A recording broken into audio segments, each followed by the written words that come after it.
நீங்கள் பார்த்துக் கொண்டிருப்பது உங்கள் விஜய். புரந்தரதாசர் சரித்திரம் என்ற தலைப்பிலே ஹரிகதை நிகழ்த்த வருகிறார்கள் எங்களுடைய அன்பிற்குரிய சுசித்ரா அவர்களை அன்புடன் இந்த மேடைக்கு அழைக்கிறோம். सिद्धि विनायक मूर्ति की जय. गोपिका जीवन स्मरणं गोविंद गोविंद. जानकी कांत स्मरणं जय जय राम राम. नमः पार्वती पतये हर हर महादेव. आंजनेय मूर्ति की जय. सद्गुरु स्वामिनः जय.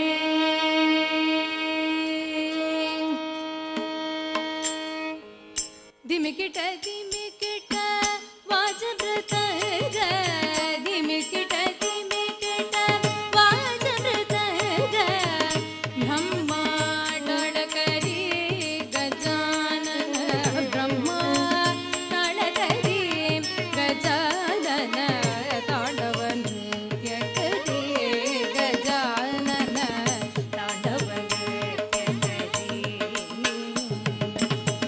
दहदिसे कोटि सुरगण दाटी. दहदिसे कोटि सुरगण दाटी. मध्ये शिव गौरी गजानन. मध्ये शिव गौरी गजानन. तांडव नृत्य करे गजानन. तांडव नृत्य करे. भुजत गिळिला धरणि वृंद. भुजत गिळिला धरणि वृंद. भुजत गिळिला धरणि वृंद. भुजत गिळिला धरणि वृंद. रकाहे न कटे धरणि वृंद. रकाहे न कटे धरणि. जय जय बल भीमा बल भीमा. भारत गुण महिमा. जय जय बल भीमा. देई तव पति प्रेमा रामा. देई तव पति प्रेमा रामा. देई तव पति प्रेमा रामा.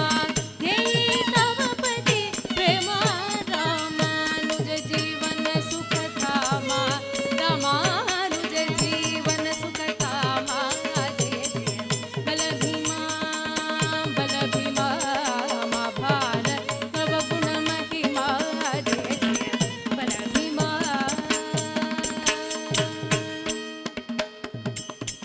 गुरु महाराज गुरु जय पर ब्रह्म सद्गुरु. गुरु महाराज गुरु जय पर ब्रह्म सद्गुरु. गुरु महाराज गुरु जय पर ब्रह्म सद्गुरु. गुरु महाराज गुरु जय पर ब्रह्म सद्गुरु. गुरु महाराज गुरु जय पर ब्रह्म सद्गुरु. गुरु महाराज गुरु जय पर ब्रह्म सद्गुरु. मन्मनोभीष्टवरदं सर्वाभीष्टफलप्रदं. मन्मनोभीष्टवरदं सर्वाभीष्टफलप्रदं. पुरन्दरगुरुं वन्दे दासश्रेष्ठं दयानिधिं.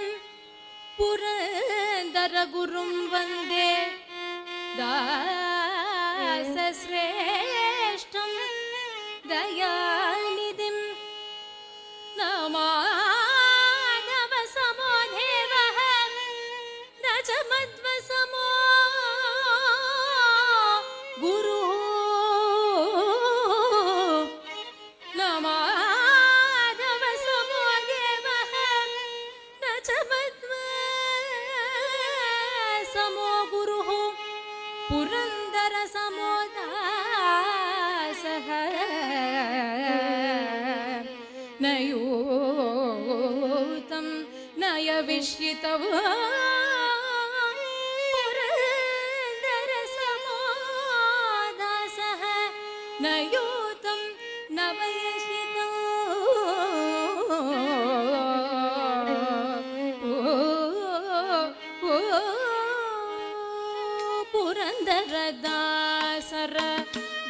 வரச்சரிதாமிருத புரந்தரதாசரம் வரச்சரிதாமிருத பரம பவித்ரமயா ஸ்மரணீயமயா புரந்தரதாசரம் வரச்சரிதாமிருத பரம பவித்ரமயா ஸ்மரணீயமயா புரந்தரதாசரம் நிரவதிக நிதிய நஸ்வரமெந்தோ மோரேவ நிரவதிக நிதிய நஸ்வரமெந்தோ மோரேத ಶ್ರೀ ಹರಿ ಸನ್ನಿಧಿಯನು ಶರಣೆಂದು ನಂಬಿದ ಶ್ರೀ ಹರಿ ಶರಣನು ಶ್ರೀ ಹರಿ ಸನ್ನಿಧಿಯನು ಶರಣೆಂದು ನಂಬಿದ ಪುರಂದರದಾಸರಂ ವರಚರಿತಾಮೃತ ಪರಮ ಪವಿತ್ರಮಯ ஸ்ரீயப்பதியான பகவான் அவருடைய கருணையை பற்றி நமக்கெல்லாருக்கும் தெரியணும் அப்படின்னா வெறுமனே தெரிஞ்சுக்க முடியாதே. அதை பத்தி நம்ம தெரிஞ்சுக்கணும்னா அவருடைய கருணா விலாசங்கள் எப்பேற்பட்டதுன்னு நம்ம எல்லாரும் மனசறிய புரிஞ்சுக்கணும்னா பக்த சிரேஷ்டர்களுடைய சரித்திரங்களை நாம் பார்த்தால் மட்டுமே முடியும். எத்தனை மகானுபாவர்கள் இறைவனே தன்னுடைய கருணை எல்லாருக்கும் தெரிய வரணும்னா இந்த மாதிரி பக்தர்களை எல்லாம் சிருஷ்டிச்சாதான் உண்டுன்னு நினைச்சாராம். அப்படி ஏராளமான மகானுபாவர்கள் அவதாரம் பண்ணின ஒரு பூமி. இந்த பாரத பூமிக்கு அவ்வளவு பெருமைகள் எல்லாம் உண்டு.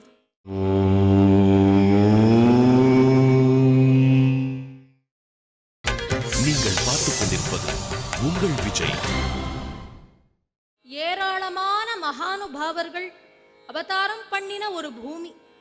இந்த பாரத பூமிக்கு அவ்வளவு பெருமைகள் எல்லாம் உண்டு. ஏராளமான மகான்கள், ஒத்தரா ரெண்டு பேரா, சொல்லி மாளாது எண்ணி மாளாது அத்தனை மகான்கள் திரு அவதாரம் பண்ணின ஒரு பூமினே சொல்லலாம். இத அப்பேற்பட்ட பூமியில் இறை பக்தி என்பது எப்பேற்பட்டது, அதிலும் ஹரி பக்திங்கிறது எவ்வளவு சிறந்தது.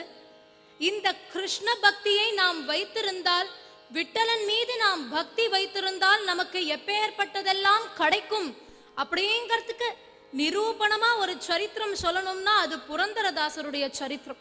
இதில் ரொம்ப அழகா சொல்றார். எடுத்த உடனேவே நமாதவ சமோ தேவஹ, எத்தனையோ தெய்வங்கள், ஆனா மாதவனுக்கு சமமாக ஒரு தெய்வத்தை சொல்ல முடியாதான். ஏன்னா கூப்பிட்ட உடனே தோவரேன் அப்படின்னு ஓடி வரக்கூடிய தெய்வம் யாருன்னு பார்த்தா மாதவன். புரந்தரதாசர் ஒரு ஊகாபோகால சொல்லும் பொழுது ரொம்பவே அழகா சொல்றார். ஒரு தெய்வமும் என்னென்ன தருதுங்கிறத நமக்கு சொல்லும் பொழுது சதத கணநாத சித்திய திவ காரியதல்லி, சதத கணநாத சித்தி காரியதல்லி. ஒரு தெய்வமும் என்ன தருது? கணநாதர் காரிய சித்தி தராராம். அடுத்து சொல்றா மதி பிரேரி சுவலு பார்வதி தேவியே, மதி பிரகாசமா மதியை நமக்கு தருபவள் பார்வதி தேவிங்கிறா. அடுத்து சொல்லும் பொழுது முகுதி பதவே மன மகாருத்ரமன,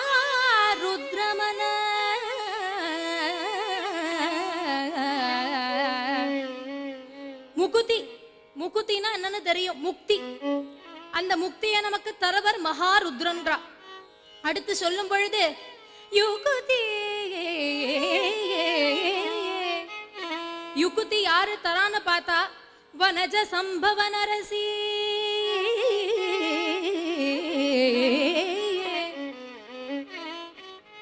யுக்தியை நமக்கு தரவள் யாருன்னு பார்த்தா சரஸ்வதி தேவி. அடுத்தாப்புல பகுதி பாரதி தேவி. பாரதி தேவிங்கிறது மகாலட்சுமிக்கு ஒரு பேர். இப்போ என்னெல்லாம் ஆறுதுன்னார், முதல்ல சித்தி தருது பிள்ளையார், அடுத்து மதி அத புத்தின்னு சொல்றது உண்டு, அத தரவ பார்வதி தேவி, அடுத்தாப்புல முக்திங்கிறத தரவர் மகாருத்ரன் சிவபெருமான், அடுத்தாப்புல யுக்திங்கிறத தரவ சரஸ்வதி தேவி, வாக்தேவியான சரஸ்வதி தேவி யுக்தி, அடுத்து பக்தி அப்படிங்கறத தரவ மகாலட்சுமி தேவி, கடைசியா ஆறாவதா சக்தி பவமான சக்தியை தருபவர் ஆஞ்சநேயர்ங்கிறார். அதாவது ஒன்னொன்னும் கிடைக்கணும்னா ஒரு இடத்துக்கு போகணும். பழைய காலத்துலலாம் பலசரக்கு வாங்கணும்னா அது ஒரு கடைக்கு போகணும், துணிமணி வாங்கணும்னா அதுக்கு ஒரு கடைக்கு போகணும். இப்படி ஒன்னொன்னுத்துக்கும் ஒரு இடத்துக்கு போறது எப்படி? இப்ப காலத்துல இருக்கே எல்லாம் ஒரே அண்டர் ஒன் ரூஃப் நமக்கு கிடைக்கிற டிபார்ட்மெண்டல் ஸ்டோர்ல போய் பர்ச்சேஸ் பண்றதோட சௌரியம் எப்படி? அதை விட இது பன்மடங்கு சௌரியம் இல்லையா? நமக்கு டைம் சேவ் ஆறுது, மணி சேவ் ஆறுது, அலைச்சல் எல்லாம் சேவ் ஆறுது, எனர்ஜி சேவ் ஆறுது, எல்லாம் இருக்கே. அது போலதான் இப்படி டிபார்ட்மெண்டா ஒத்தொத்தர்கிட்ட போய் கேட்கறது பதிலா இது எல்லாத்தையும் ஒத்தரே தரார் சாக்ஷாத் ஹரி புரந்தர விட்டலா. அந்த புரந்தர விட்டலன் இருக்காரே, அவர்கிட்ட போய் கேட்டேன்னா எல்லாமே கிடைக்க போறது. புக்தி, முக்தி, சக்தி, யுக்தி எல்லாம் நமக்கு கிடைக்க போறது. இதுக்கு என்னத்துக்கு ஒவ்வொரு கோவிலா போய் தட்டின்னு இருக்க? வேண்டவே வேண்டாம். சாக்ஷாத் அந்த புரந்தர விட்டலனா மனசுல நினைச்சுட்டா போறோம். அதை ஒன்ன தவிர வேற யாரும் சாஸ்வதம் கிடையாது. அதனால தான் ந மாதவ சமோ தேவக. அடுத்து நச்ச மத்வோ சம குரு. மத்வருக்கு இணையா ஒரு குருவை சொல்ல முடியாது, பத்மாச்சாரியாளுக்கு இணையா ஒரு குருவை சொல்ல முடியாது. அடுத்து புரந்தர சமோ தாசக. தாசர் அப்படின்னு எடுத்துட்டா எத்தனையோ தாசர்கள் இருக்கா, ஆனா புரந்தர தாசருக்கு சமமா ஒரு தாசரை சொல்ல முடியாது. புரந்தர சமோதாசக. அப்பேற்பட்ட தாச சிரேஷ்டருடைய ஒரு அசாத்தியமான சரித்திரம். இந்த சரித்திரம் எப்பேற்பட்டதுன்னா, அத்தனை பேருக்கும் பக்தியை மட்டும் தராமல் பக்தியோடு புத்தியும் கொடுத்து சக்தியும் கொடுத்து இறுதியில் முக்தியும் கொடுத்து வாழ்க்கையில் விஜயம் என்பதை அடைய செய்வது இந்த சரித்திரம்னே சொல்லலாம். ஏன்னா அத்தனை பேருக்கும் ஒரு நல்ல அசஞ்சலம் இல்லாத ஒரு மனசு கொடுக்கக்கூடிய ஒரு சரித்திரம். அப்பேற்பட்ட புரந்தரதாசர் எப்ப அவதாரம் பண்ணினான்னா, புரந்தர கட்ட அப்படிங்கிற க்ஷேத்திரம் பண்டரிபுரத்துல இருந்து கொஞ்சம் தள்ளி இருக்கு. அந்த புரந்தர கட்டங்கிற க்ஷேத்திரத்துல வரதப்ப நாயக்கர்னு ஒரு அந்தணர் இருந்தார். அந்த வரதப்ப நாயக்கருடைய மனைவிக்கு ரத்னாபாயின்னு பேரு. நிஜமாலே பேருக்கு ஏத்த மாதிரி அவ ரத்னம், ஸ்திரீ ரத்னம்னு சொல்லலாம். அப்பேற்பட்ட குணவதி. இவா ரெண்டு பேருக்கும் ரொம்ப வருஷமா குழந்தைகள் இல்லை, கல்யாணம் ஆகி. அதனால என்ன பண்றா, அவளுடைய குலதெய்வம் தலைமுறையாக அவளுடைய குல தெய்வமான திருப்பதி ஸ்ரீனிவாச பெருமாளை போய் பிரார்த்தனை பண்ணிட்டு வரா. பிரார்த்தனை பண்ணிட்டு வந்த உடனேவே இவள் கர்ப்பமானா, குழந்தை பிறக்கிறது, ஆண் குழந்தை பிறக்கிறது. என்னைக்கு பிறக்கிறதுன்னா, அது பிறக்கிற காலத்தை பார்க்கும் பொழுது ஆச்சரியமா இருக்கு. குழந்தை பிறந்தா நமக்கெல்லாம் என்ன வரும்? ஆனந்தம் வரும் இல்லையா? ஆனா இந்த குழந்தை பிறக்க போறதேன்னு ஆனந்த வருஷமே வந்து கொடுத்தான். ஆனந்த வருஷம். அந்த அசாத்தியமான வருஷத்துல சித்ரா மாசம் சுபயோக நட்சத்திரமான கிருத்திகா நட்சத்திரத்துல இந்த குழந்தை அவதாரம் பண்ணினாராம். இந்த குழந்தைக்கு ஸ்ரீனிவாசன் அருளால் பிறந்த குழந்தைங்கிறதுனால ஸ்ரீனிவாசன்னே பேர் வச்சுடலாம், குலதெய்வத்தினுடைய பேரை இந்த குழந்தைக்கு வச்சுடலாம் அப்படின்னு வச்சா. இந்த வரதப்ப நாயக்கருங்கிறவர் என்ன பண்ணிட்டு இருந்தார்? அவருடைய உத்தியோகம் என்னன்னு பார்த்தா, தங்கம் வைரம் இதெல்லாம் வியாபாரம் பண்றதுதான் அவருடைய பெரிய ஒரு சமாச்சாரம். சாமானியத்துல பண்ணிட முடியாது. இப்போ காலத்திலேயே அவ்வளவு கஷ்டமா இருக்குன்னா அப்போவெல்லாம் இன்னும் எப்படி இருந்திருக்கும்? அந்த அசாத்தியமான உத்தியோகத்தை பார்த்துட்டு இருந்தார். இந்த குழந்தை பிறந்த உடனேவே யஜ்ஞோபவிதமாச்சு. அதன் பிறகு எல்லாம் சொல்லி கொடுக்குறாரு இந்த குழந்தைக்கு. சீனப்பான்னு செல்லமா கூப்பிடுவா. சீனப்பா சீனப்பா சீனப்பான்னு கூப்பிட்டு இவர் சீனப்ப நாயக்கராவே ஆயிட்டாராம். வரதப்ப நாயக்கர் பையன் ஸ்ரீனிவாச நாயக்கர்னு இல்ல, வரதப்ப நாயக்கர் பையன் சீனப்ப நாயக்கர் அப்படின்னு ஊர் முழுக்க பேசும் வண்ணம் ஆயாச்சு.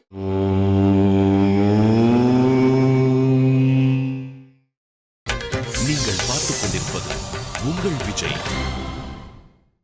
சீனப்ப நாயக்கருக்கு பருவம் வந்தது. அவருக்கு கல்யாணமும் பண்ணி வைக்கிறா. அவருடைய மனைவியும் குணவதி, சரஸ்வதி பாயின்னு அந்த அம்மாவுக்கு பேர். அவளை கல்யாணம் பண்ணி வைக்கிறா. எல்லாம் சொத்து கொஞ்சம் நஞ்சம் கிடையாது. சீனப்பருடைய அந்த ஒரு பிசினஸ் நாலேஜ்னு சொல்றது சாமானியப்பட்டது கிடையாது. ஏகப்பட்ட லாபம்.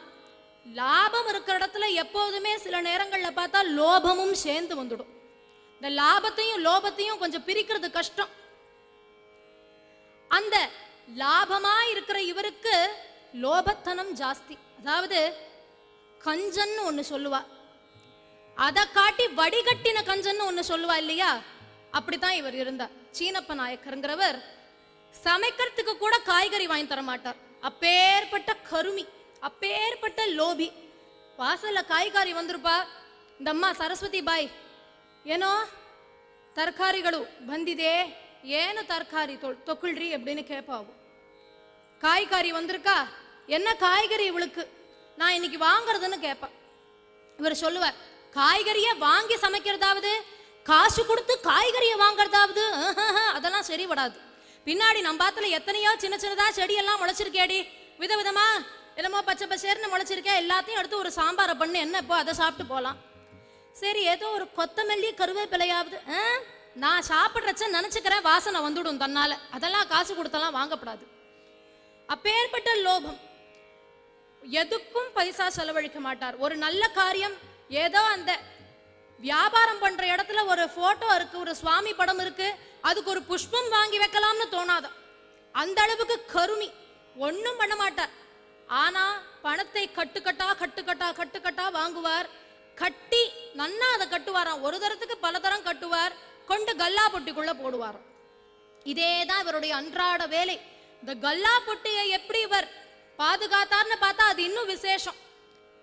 ஒரு ரூம் இருக்கு, அந்த ரூம்குள்ள ஒரு ரூம், அதுக்குள்ள ஒரு ரூம், அதுக்குள்ள ஒரு ரூம்னு உள்ள ரூம் ரூமா ரூம் ரூமா ரூம் ரூமா ரூம் ரூமா போய் கடைசியில அந்த ரூம்குள்ள ஒரு பீரோ இருக்கு, அந்த பீரோக்குள்ள ஒரு லாக்கர் இருக்கு, அந்த லாக்கருக்குள்ள ஒரு லாக்கர், அதுக்கும் உள்ள ஒரு சேஃப்டி லாக்கர், அதுக்குள்ள இதை கொண்டு வச்சார். அந்த அளவுக்கு பணம் பணம் பணம் பணம்னு அதேதான் குறி, அதேதான் சிந்தை, வேற எதுவுமே தெரியாம இருந்தார் இவர். இவருடைய மனைவியோ வருத்தப்படுறாளாம்.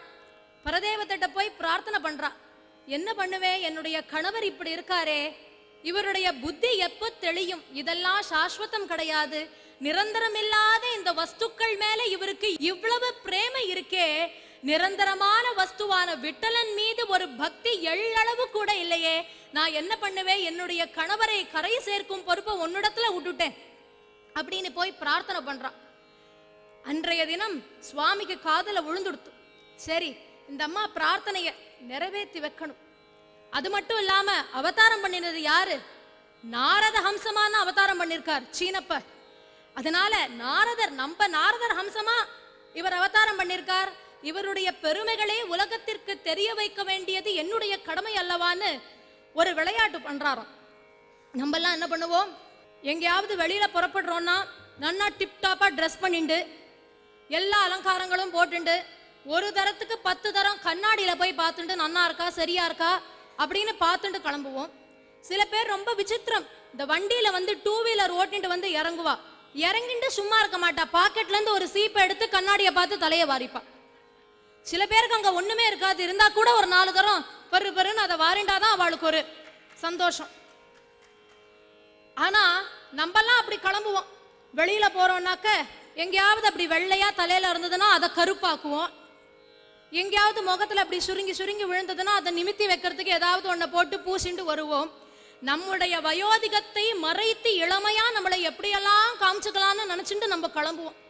ஆனா உண்மை என்னன்னா, அந்த இளமையெல்லாம் தெரியவே தெரியாது, என்ன பண்ணிட்டாலும் அதை மீறி இருக்கிற வயோதிகத்தை மறைக்கவே முடியாது. ஆனா பெருமாள் நேர்மாறு, அவர் அவருடைய யதாஸ்தானம் வைகுண்டத்துல இருக்கிறத நன்னா ஆனந்தமா ட்ரெஸ் பண்ணிட்டு பல பல பல பல பலன்னு இருப்பார். ஆனா வெளியில கிளம்புறச்ச பரதேசி மாதிரி கிளம்புவார், ஒன்னும் இல்லாதவர் மாதிரி கிளம்புவார். ஒருவேளை அவருக்கும் எங்கேயாவது இந்த பூலோகம் பக்கம் வரும், நம்மளை காட்டிலும் பெரிய திருடன்கள் எல்லாம் இங்க இருந்துன்னு இருக்கா, உருவிண்டு போயிட்டா என்ன பண்ணுறதுன்னு பயமோ என்னவோ தெரியாது. கிளம்புறச்ச ஒரு அந்தணராக கிளம்பினார். ரொம்ப ஏழை பிராமணனா வராராம். வயசான பெரியவர், இவர் என்றும் இளமையா இருப்பார். ஆனா அந்த இளமைய மூடிண்டு வயோதிகமா தன்னை ஆக்கிண்டாராம். நீள இருக்கார். ஆனா கூட யார் அழைச்சிட்டு வரார் தெரியுமோ? அவருடைய குழந்தை பிரதம ஜன்னு பேரு. பிரம்மதேவருக்கு தான் அந்த பேரு. பெருமாளுடைய தொப்புள் கொடியிலிருந்து வந்தவர் இல்லையா பிரம்மதேவர்.